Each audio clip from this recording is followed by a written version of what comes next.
하나님의 은혜와 사랑과 평강이 저와 여러분 가운데 함께하기를 예수님의 이름으로 축복합니다.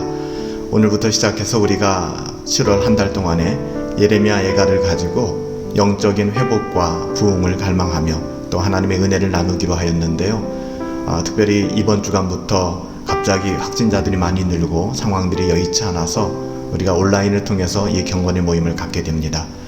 비록 우리가 가정에서 또 우리의 삶의 자리에서 이렇게 함께 예배하게 되지만 이 시간 영과 진리로 하나님 앞에 경건하게 예배의 자리 지켜나갈 수 있게 되기를 예수님의 이름으로 부탁드립니다. 우리 함께 사도신경으로 우리의 신앙을 고백하도록 하겠습니다. 나는 전능하신 아버지 하나님, 천지의 창조주를 믿습니다. 나는 그의 유일하신 아들, 우리 주 예수 그리스도를 믿습니다. 그는 성령으로 잉태되어 동정녀 마리아에게서 나시고 본디오 빌라도에게 고난을 받아 십자가에 못 박혀 죽으시고 음부에 내려가셨으며 장사된 지 사흘 만에 죽은 자 가운데서 다시 살아나셨고 하늘에 오르시어 전능하신 아버지 하나님 우편에 앉아 계시다가 거기로부터 살아있는 자와 죽은 자를 심판하러 오십니다. 나는 성령을 믿으며 거룩한 공교회와 성도의 교제와 죄를 용서받는 것과 몸의 부활과 영생을 믿습니다. 아멘. 살아계신 아버지 하나님, 오늘 밤에도 하나님의 은혜를 간구합니다. 하나님의 은혜 아니면 살아갈 수 없는 자들입니다. 살아계신 아버지 하나님, 우리를 긍휼히 여겨주시고 어여삐 여겨주셔서 오늘 이 밤 하나님 앞에 경건회로 모였습니다. 하나님을 예배합니다. 오직 하나님의 은혜를 간구하게 하시고 그 은혜 안에 강한 자들 되어질 수 있도록 아버지 하나님, 우리의 심령을 주관하여 주시옵소서. 오늘 이 경건회 가운데 하나님 함께하여 주시옵시고 오직 주님 홀로 영광 받으시기를 소원하옵고 존귀하신 예수님의 이름으로 기도하옵나이다. 아멘. 오늘 우리에게 주신 하나님의 말씀을 보도록 하겠습니다. 예레미야 애가 1장 1절부터 8절까지의 말씀인데요. 오늘 특별 수요 경건의 첫 번째 날입니다. 예레미야 애가 1장 1절부터 8절까지의 말씀을 가지고 가슴을 찢는 회개만이 살 길입니다 라는 제목으로 하나님의 말씀을 상고하려고 합니다. 우리 예레미야 애가 1장 1절부터 8절까지 말씀입니다. 우리 함께 읽도록 하겠습니다. 슬프다 이 성이여, 전에는 사람들이 많더니 이제는 어찌 그리 적막하게 앉았는고, 전에는 열국 중에 크던 자가 이제는 과부같이 되었고, 전에는 열방 중에 공주였던 자가 이제는 강제 노동을 하는 자가 되었도다. 밤에는 슬피 우니 눈물이 뺨에 흐르며 사랑하던 자들 중에 그에게 위로하는 자가 없고 친구들도 다 배반하여 원수들이 되었도다. 유다는 환난과 많은 고난 가운데 사로잡혀 갔도다. 그가 열국 가운데 거주하면서 쉴 곳을 얻지 못하며 그를 핍박하는 모든 자들이 궁지에서 그를 뒤따라 잡았도다. 시온의 도로들이 슬퍼하며 절기를 지키러 나아가는 사람이 없음이로다. 모든 성문들이 적막하며 제사장들이 탄식하며 처녀들이 근심하며 시온도 곤고를 받았도다. 그의 대적들이 머리가 되고 그의 원수들이 형통함은 그의 죄가 많음으로 여호와께서 그를 곤고하게 하셨음이라. 어린 자녀들이 대적에게 사로잡혔도다. 딸 시온의 모든 영광이 떠나가며 그의 지도자들은 꼴을 찾지 못한 사슴처럼 뒤쫓는 자 앞에서 쉼없이 달아났도다. 예루살렘이 환난과 유리하는 고통을 당하는 날에 옛날의 모든 즐거움을 기억하였으며 그의 백성이 대적의 손에 넘어졌으나 그를 돕는 자가 없었고 대적들은 그의 멸망을 비웃었도다. 예루살렘이 크게 범죄함으로 조속거리가 되었으니 전에 그에게 영광을 돌리던 모든 사람이 그의 벗었음을 보고 업신여기며 그는 탄식하며 물러가는도다. 아멘. 오늘 예레미야 애가 1장 1절부터 8절까지의 말씀을 가지고 가슴을 찢는 회개만이 살 길입니다 라는 제목으로 하나님의 말씀을 상고하도록 하겠습니다. 그럴 때가 있어요. 하나님께서 절망스럽다 할 만한 상황 속으로 우리를 인도하실 때가 있습니다. 그것은 우리의 죄 때문에 그래요. 나의 죄, 우리의 죄. 하나님께서는 우리를 망하는 자리까지 가슴 아프지만 그렇게 인도하실 때가 있습니다. 이때 우리에게 문제를 해결할 수 있는 유일한 방법이 있다면 그것은 오직 하나님이에요. 하나님께로 돌아오는 것입니다. 우리가 살 수 있는 유일한 길은 하나님 앞에서 가슴을 찢는 회개를 하는 것밖에는 없다는 것이죠. 예레미야 애가는 선지자 예레미야가 바벨론에 의해 멸망당한 예루살렘을 바라보며 눈물로 기록한 그런 말씀입니다. 말 그대로 애가, 슬픈 통곡의 노래이죠. 하지만 예레미야 애가는 그냥 단순하게 슬픔의 단계에만 머물러 있는 것이 아니라 그 슬픔 속에서 다시 일어나고자 하는, 다시 돌아가고자 하는, 회복하고자 하는 강력한 소망을 담고 있습니다. 우리가 살아가면서 슬픔과 고통, 그리고 실패와 좌절을 피해갈 수가 없죠. 이 세상을 살아가는 우리의 삶이 그대로 이 모든 것에 노출되어 있지 않습니까? 누구나 겪게 되는 삶의 일상입니다. 하지만 이때 우리는 하나님의 뜻을 헤아려 볼 필요가 있습니다. 이 어려움이 믿음을 위한 하나님의 시험이라면 믿음으로 인내해야 할 것입니다. 하지만 이 일들이 우리의 죄로 말미암은 것이라면, 만약에 우리의 삶에 찾아오는 이 고통의 문제와 어려운 환경이 우리의 죄로 말미암은 것이라면 여러분 속히 하나님께 돌아오셔야 합니다. 나의 죄 때문에 이 자리까지 오게 되었다면 우리는 속히 가슴을 찢으며 회개의 은혜를 구해야 될 것입니다. 저는 개인적으로 이런 고난과 슬픔의 시간이 역설적으로 우리에게 주어진다는 것이 저는 하나님의 또 다른 은혜라고 생각합니다. 역설적이죠. 하지만 개인적으로나 공동체에게나 이런 애가, 슬픔의 노래, 탄식의 노래, 통곡의 노래가 있다는 것은 그들에게 주신 하나님의 큰 복이라고 저는 믿어요. 왜냐하면 이런 시간들을 통해 바로 자기의 영혼을, 스스로를 돌아볼 수 있는 은혜가 있기 때문이죠. 다시금 하나님을 향한 소망을 갖게 하는 그런 계기가 되기 때문입니다. 사실 오늘 본문은 아주 비극적인 상황에서 기록되었습니다. 마치 큰 재난의 현장에서 뉴스를 내보내는 기자의 모습을 연상케 만듭니다. 건물이 무너지고 비행기가 추락하고 배가 침몰해가는 그 재난의 현장에서 중계하는 그 생생한 그 사건과 사고와 재난을 보도하고 또 중계하는 그런 리포터들이 여러분 가끔 보면 너무 그 슬픈 장면 때문에 때때로 말을 잇지 못하는 그런 장면들을 우리가 본 적이 있습니다. 너무나도 충격적인 상황이기 때문에 어찌할 수 없는, 도울 수 없는 너무나도 불행한 사건과 사고 앞에서 그냥 같은 말만 반복하게 되는 것이죠. 너무 안타깝습니다. 너무 안타깝습니다. 어떻게 하죠? 너무 참혹한 순간입니다. 여러분 그래요. 지금 예레미야는 이스라엘의 멸망을 바라보며 같은 심정으로 서 있는 것입니다. 하나님 너무 안타깝습니다. 예루살렘이 무너졌습니다. 우리 민족들이 비참히 죽음을 당하고 바벨론으로 끌려갔습니다. 시온산에 서 있던 그 성전이 황폐케 되었고 그 성전의 모든 것은 이방 사람들에 의해서 유린당하고 말았습니다. 우리는 조롱거리가 되었습니다. 하나님 어떻게 합니까? 여러분 이런 끔찍한 재난의 순간, 이 고통의 순간에 무슨 논리가 있을 수 있겠습니까? 무슨 이론이 있을 수 있겠습니까?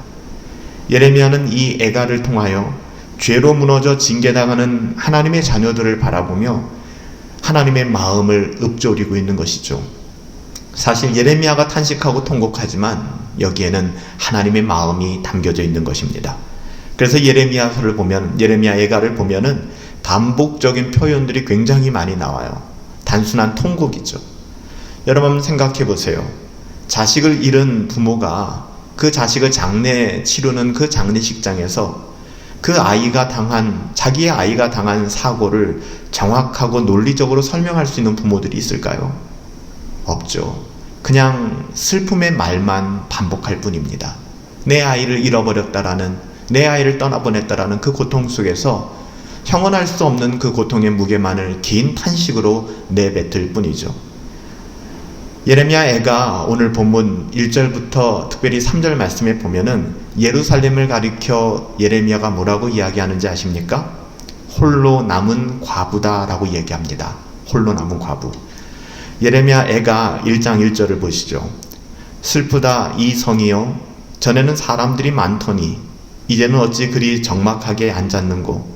전에는 열국 중에 크던 자가 이제는 과부같이 되었고, 전에는 열방 중에 공주였던 자가 이제는 강제 노동을 하는 자가 되었도다. 홀로 남은 과부, 전에는 공주였지만 이제는 강제 노역을 할 수밖에 없는, 여러분 정말 큰 슬픔을 표현해주고 있는 말들이죠. 홀로 남은 과부라는 이 표현은 예루살렘이, 하나님의 백성들이, 하나님의 자녀들이 지금 현재 얼마나 무방비 상태로 방치되어 있는가를 잘 보여주는 단면입니다. 우리가 잘 알고 있는 것처럼 구약시대의 과부, 또 하나 있죠, 고아. 이는 자신의 어떠함을 증명할 수 없는, 뿐만 아니라 자기를 방어할 능력이 전혀 없는 사람들을 가리키는 그런 대표적인 그런 대상이었습니다. 과부와 고아. 지금 이 말을 예루살렘, 하나님의 자녀에게 사용하고 있는 것은 예루살렘이 바로 지금 이 지경이 되었다는 것이죠. 하나님의 자녀들이. 사실 생각해보면요, 지금 우리의 모습도 영적으로 이와 비슷하다는 생각이 들 때가 많아요. 자기 자신의 영혼을 지키고 방어할 만한 그 어떤 능력도 상실한 채 그냥 이 세상을 살아가는 모습들, 자기 자신은 모르지만 이 세상을 이길 힘도 없고 이길 마음도 없고 자신의 영혼을 지키고 방어할 그 어떤 능력도 상실한 채 이 세상을 살아가는 모습, 그게 저와 여러분들의 모습 아닐까요? 자신의 삶이 잘못되었다고 하는 것을 누구보다도 잘 알고 있죠. 이렇게 살면 안 되는데, 이 길이 아닌데, 하지만 그저 말과 생각만 앞세우고 실제로는 아무 행동의 변화도 없이 살아가는 우리들의 모습이 딱 이런 모습이 아닐까라는 생각이 들어요. 자기 자신의 영혼을 방어하지도 못하고 지키지도 못하는 상태, 그냥 그렇게 살아가는.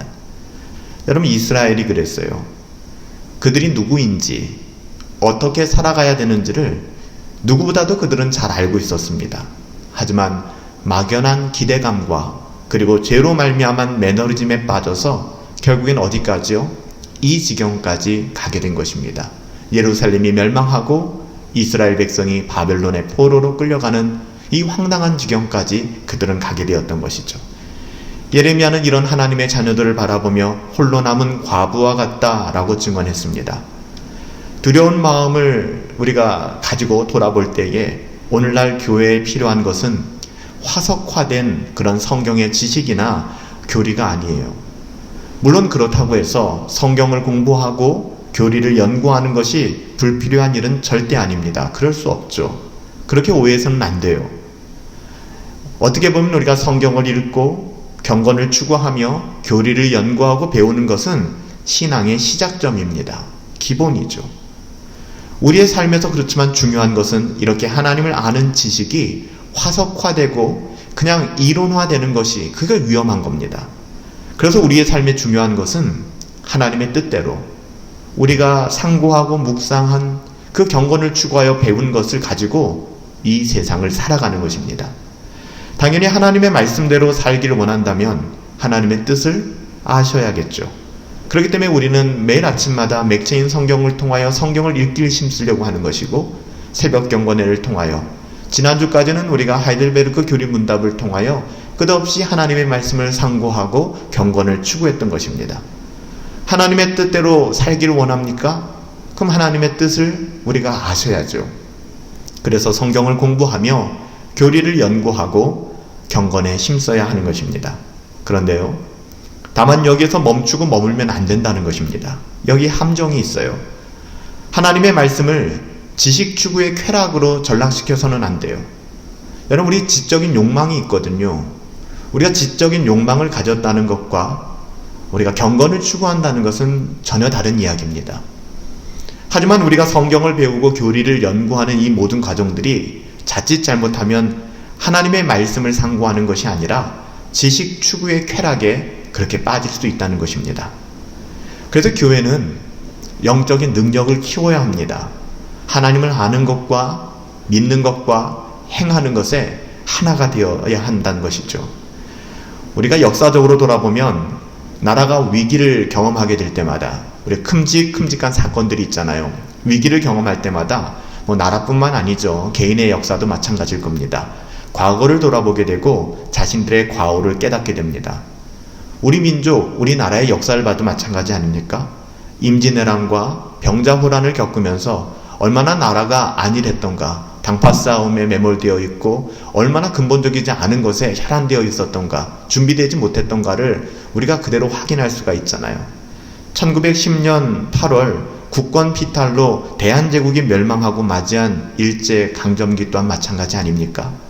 거의 모두가 실제적인 준비 없이 전쟁을 맞이했고 또한 나라의 주권을 빼앗기고 말았습니다. 전혀 준비되지도 않았고 준비하지도 않았던 것이죠. 이러던 여러분들, 한 나라를 우리가 생각할 때도 부국강병이라고 얘기하죠. 나라가 부유해지고 또 강력해지는 것. 부국강병은 그저 말과 생각만으로 되는 것이 아닙니다.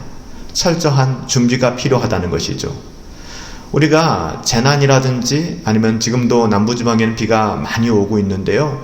여러 가지 문제들을 우리가 또 사건, 사고들을 겪을 때마다 뉴스를 통해서 똑같은 말을 우리가 듣게 됩니다. 같은 말이 회자되는 것이죠. 인재다, 사람의 잘못이다, 또다시 인재다, 충분히 대비할 수 있었는데 이 사고는 인재다 라는 이야기를 듣습니다.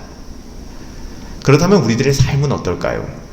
여러분, 이 시대에 정말 교회가 필요한 것은 무엇이라고 생각합니까? 정말 이 시대에 교회에 필요한 것이 여러분 무엇이라고 생각하시나요? 여러분, 그것은 회개입니다. 여러분, 이것은 계속 강조해도 절대 지나치지 않은 것입니다. 그것도 가슴을 찢는 회개가 필요하다고 저는 여러분들에게 말씀드리고 싶어요. 말과 생각으로만 하는 신앙은 결국에는 하나님의 심판에 이르게 되었습니다. 그것은 오늘 예레미야를 통해서 우리에게 보여주고 있는 그런 이스라엘의 현실이었잖아요. 이게 우리들의 모습이 될 수 있다는 것입니다. 이제 성전도 무너져 버렸고 하나님을 예배할 수도 없는 그런 상황이 되니까 그제서야 이스라엘 백성들은 하나님 귀한 줄 알고 예배 귀한 줄 알고 그때를 추억하며 후회하기 시작합니다. 옛날에는 이곳에 모여 하나님을 예배하였는데 지금은 이렇게 비참한 신세가 되었구나.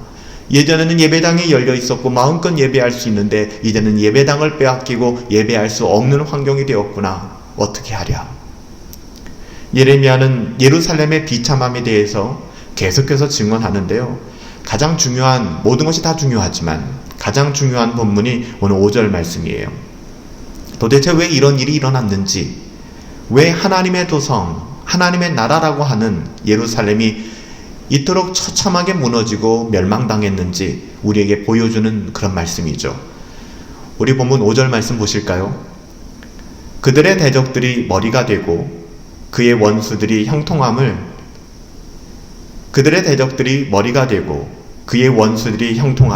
그의 죄가 많음으로 여호와께서 그를 곤고하게 하셨습니다. 어린 자녀들이 대적에게 사로잡혔도다. 여러분, 그래요.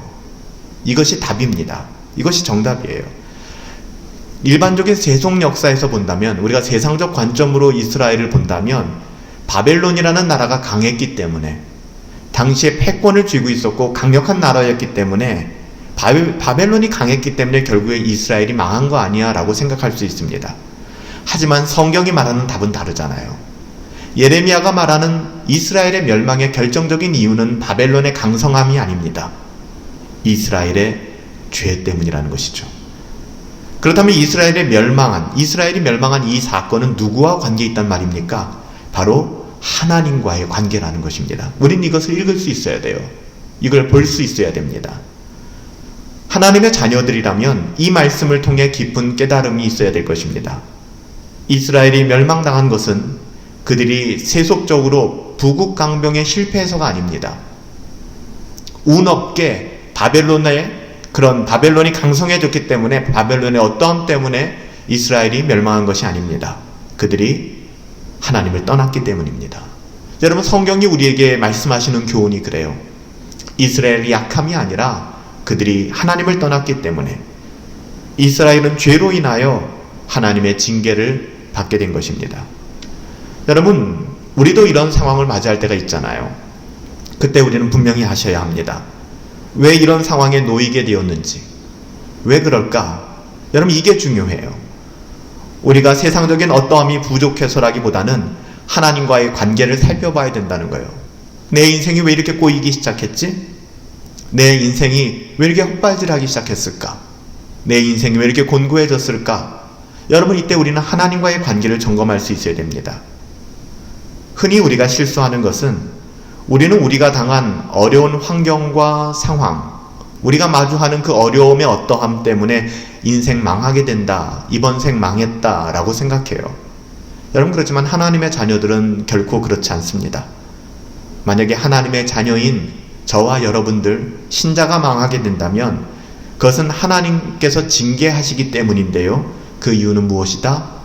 우리의 죄 때문입니다. 우리의 죄 때문이에요.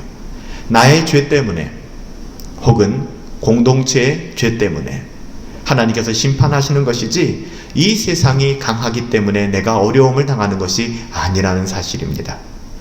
하나님의 자녀들이 넘어지는 것이 이 세상의 어떠함 때문이 아니라는 거예요.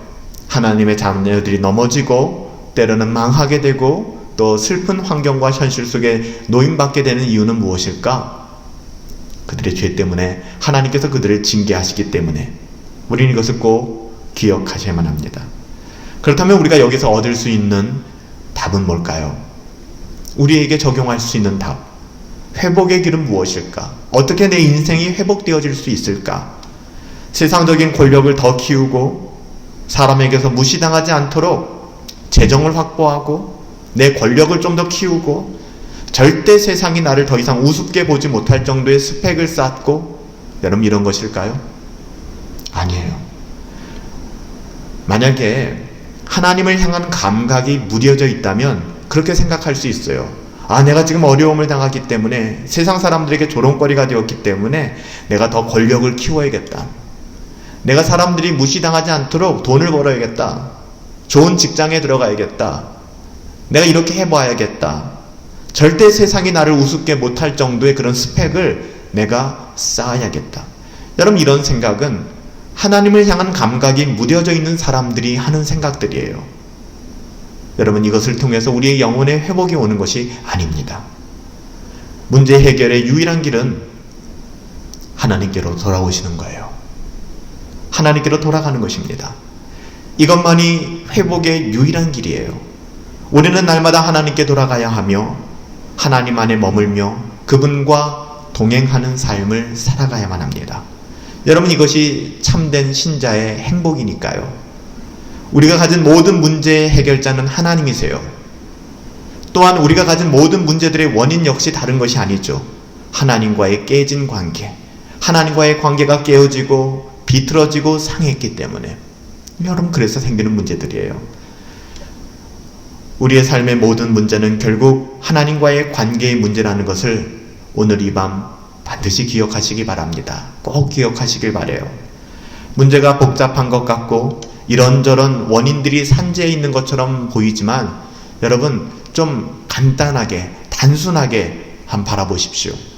여러분, 우리에게 있는 문제는, 그 원인은 단 하나밖에 없습니다. 하나님과의 관계가 무너졌다는 거예요. 하나님과의 관계가 깨어졌다는 것입니다. 그렇다면 우리가 살 길은 무엇일까요? 여러분, 전혀 복잡하지 않아요. 그 해결책 역시 오직 한 가지이기 때문에 하나님과의 관계를 회복하는 것. 하나님과의 관계가 회복되면 나머지 모든 문제들은요, 자연스럽게 하나님의 주권적 섭리 아래서 해결되게 됩니다. 여러분, 정말 그래요. 먼저 그의 나라와 의를 구하세요. 그러면 이 모든 것을 반드시 우리에게 더하여 주실 거예요. 우리 하나님은 그런 하나님이세요. 사랑하는 성도 여러분, 여러분의 삶의 자리가 요즘 구체적으로 어떠신지, 여러분 어떻게 살고 계세요? 요즘에 여러분의 삶의 자리가 요즘 정말 구체적으로 어떤지 저는 다 알지 못해요. 다 다르시겠죠. 대부분은 쉽지 않을 줄 알고 있습니다. 하지만 우리 함께 우리의 힘이 되신 하나님을 좀 바라보심으로 말미암아 우리의 그 어떤 환경과 상황 속에서도 혹은 절망 중에 있을지라도 우리를 기꺼이 소망 가운데 인도하실 하나님을 바라보시고 우리 함께 일어설 수 있었으면 좋겠어요. 오늘 이 시간 하나님께서 우리에게 은혜를 주사 가슴을 찢는 회개로, 회개는 하나님께 돌아가는 거잖아요. 말과 생각으로만 안 돼요. 의지적인 결단을 통해서 하나님께 돌아가십시다. 가슴을 찢는 회개로 하나님께 더 가까이 나갈 수 있게 되기를 예수님의 이름으로 축복합니다. 기도하겠습니다. 살아계신 아버지 하나님, 하나님을 신뢰합니다. 오늘 예레미야 애가의 말씀을 통하여 무너진 이스라엘 백성들의 모습을 통해 우리의 자아상을 볼 수 있도록 인도하여 주시니 감사합니다. 가슴을 찢는 회개가 필요합니다. 우리 사랑하는 성도들 어디 있든 무엇하든 날마다 회개하며 날마다 하나님께로 가까이 갈 수 있도록 인도하여 주시옵소서. 우리의 삶의 자리가 녹록지 않습니까? 그 이유를 다시 한번 돌아볼 수 있게 되길 원합니다. 혹시 하나님에 대한 감각이 무뎌져서 내가 세상에서 조금 더 잘나면, 내가 세상에서 조금 더 괜찮은 것을 얻으면 이 모든 것에서 자유케 되리라 라는 생각을 가지고 살아가고 있지는 않습니까? 하나님은 어리석은 겁니다. 하나님과 우리와의 관계를 끝없이 점검하게 하여 주시고 또한 끝없이 하나님께로 더 가까이 돌아갈 수 있는 우리 복된 성도들 되어줄 수 있도록 은혜 내려 주시옵소서. 이 나라와 이 민족을 긍휼히 여겨 주시옵소서. 1000명이 넘는 확진자가 나오고 있고 또 많은 방역 지침들이 무너지고 있고 각자의 이기심에 더불어서 자신의 탐욕에 따라 살아가는 세상, 하나님, 그것이 지금의 우리들이 살아가는 세상입니다. 하나님의 자녀들은 좀 다른 삶을 살아갈 수 있도록 인도하여 주시옵소서. 이 위기와 어려움의 상황 속에서 다시 한번 이 나라와 민족과 교회를 돌아볼 수 있는 은혜를 베풀어 주시옵시고, 하나님, 이 바이러스에서 우리가 속히 자유함을 얻을 수 있도록 하나님 은혜를 베풀어 주시옵소서. 그럴진대 이 어려운 환경 속에서도 하나님께서 하시고자 하는 일이 무엇인가 하나님의 음성을 듣게 하여 주시고 하나님의 말씀에 경청할 수 있도록 우리 모든 성도들의 마음들을 다잡아 주시옵소서. 하나님이 함께하여 주시고 하나님이 붙들어 주실 것을 믿사오며, 여호와는 내게 복을 주시고 너를 지키시길 원하며, 여호와는 그 얼굴을 내게 비추사 은혜 베푸시길 원하며, 여호와는 그 얼굴을 내게로 향하여 두사 평강 주시기를 원하노라. 이제는 우리 주 예수 그리스도의 은혜와 아버지 하나님의 그 다함없는 사랑하심과 성령 하나님의 감화, 감동, 우리 안에 교통내주 역사하시는 능력이 오늘 이 밤 가슴을 찢으며 하나님께로 여호와께로 돌아가길 원하는 우리 믿음의 권속들 가운데 이제로부터 영원토록 함께 계실지어다. 아멘.